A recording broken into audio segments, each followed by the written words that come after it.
facing the police every single day. Hey Charlotte County, this is Charlotte County Copwatch, and I'm gonna do a screen read on this insanity. This is my I had to hire a lawyer just to be an illegal trespass at a county building for doing a story, asking questions and filming. This is insane. I'm gonna do a screen read on this, like I said, but I want to make comment. This is insane, man. When you read this shit that they fucking wrote in here, my God. Like this part here, although it is a close call, the magistrate finds that Mr. Sheets' behavior did not rise to the level of disrupting county officials or others. Although the magistrate saw considerable evidence that the petitioner's behavior was uncivil.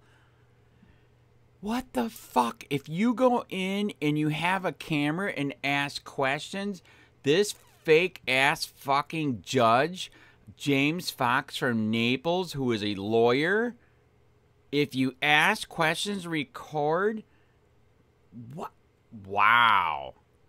This is the same fucking prick that he said I find it detestable, and when you see it on video, he almost spit. It is insane. This shit is completely out of control and needs to stop, period. And that's why I've been doing this for 6 years. Like I said, I'm gonna do a screen read, and then I'm gonna attach the part where, you know, on video he actually, like I said, almost spit. This is just atrocious. Disgusting for asking questions and having a video camera. Fucking take your country back, god damn it.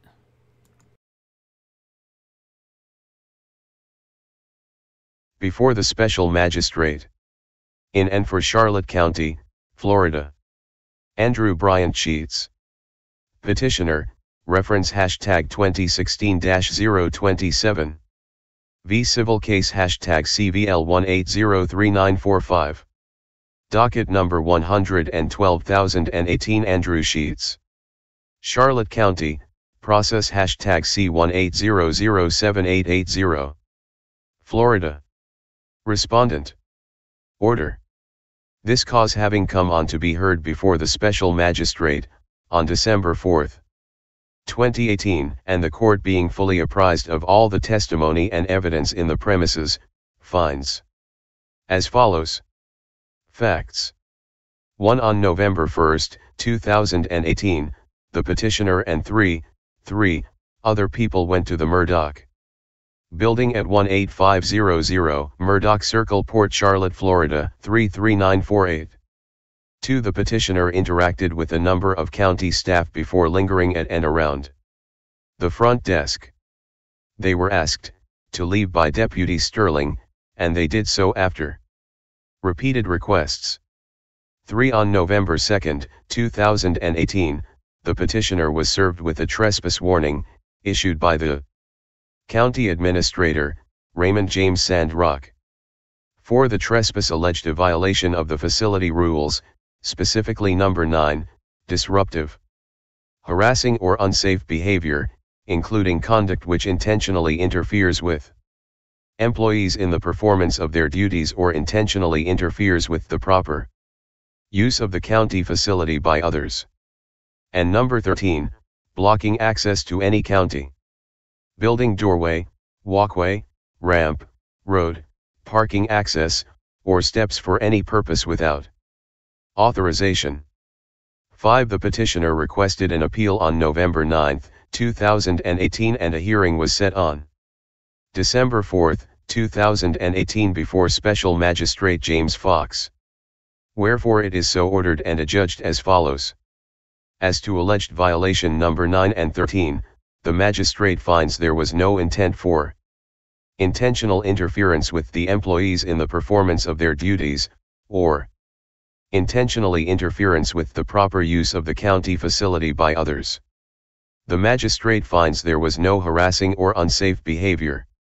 Although it is a close call, the magistrate finds that Mr. Sheets' behavior did not rise to the level of disrupting county officials or others in the building.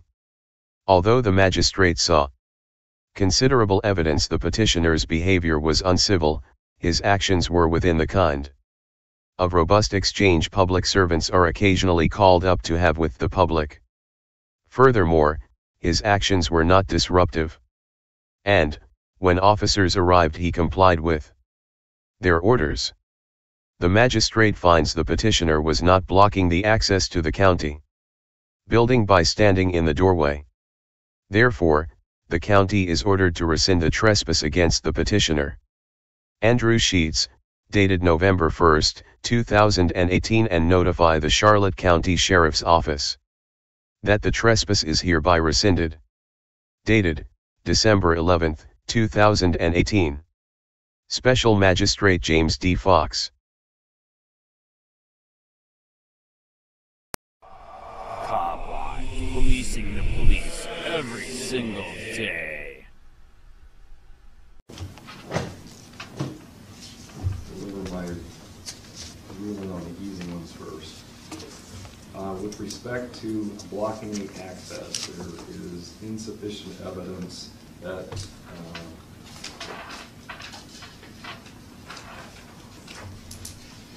Mr. Sheets himself blocked the access. I'm not discounting the testimony of the officer that somebody was blocking the entrance based on the testimony and evidence. I did not find that Mr. Sheets was blocking. I think we've all agreed that, turning to number 9, that unsafe behavior is not an issue. Conduct which intentionally interferes with employees in the performance of their duties or intentionally interferes with the proper use of county facilities, I do not find sufficient evidence of intent. With respect to harassment or harassing behavior, although it's a close one, I think that in order for it to rise to harassment, there has to be a request that you stop and that you then continue. And usually it requires multiple attempts. One is if you do something and the person says, please don't do that anymore, that's not harassment. Kind of like, this is America, 3 times, 3 strikes, you're out. Now it's risen to the level of harassment, so that I don't find that the behavior was harassing. Now, as to the issue of disruption, what I saw was distasteful, upsetting, rude, uncivil, not the way people should be conducting themselves. It looked as though it was provocative. It looked to me as though it was not designed to get information, but rather to incite. I find that to be very, very troubling. However, this is still America. Uncivil behavior, no matter how much we may not like it, no matter how much we may detest it, no matter how uncivil somebody wants to be, it's not a crime, and it's not something that we prohibit. It's part of the cost of doing business. Now, what is the antidote for that kind of behavior or that kind of speech? It's, as Mr. Jefferson said, it's good speech and it's good behavior. There was a lot of good behavior here. The county attorney was on good behavior. The officer did exactly what he should have done under the situation. He asked them to leave. He asked them to move on. And from what I saw, at least with respect to Mr. Sheets, he did immediately start moving. Now, from what I saw, the officer was de-escalating and he was asking people to move along. If Mr. Sheets had not moved along, if Mr. Sheets had not followed the officers, now, we did have to ask him a couple of times, which shouldn't be necessary, but that's kind of part of the job. It just is. So at least in the case of Mr. Sheets,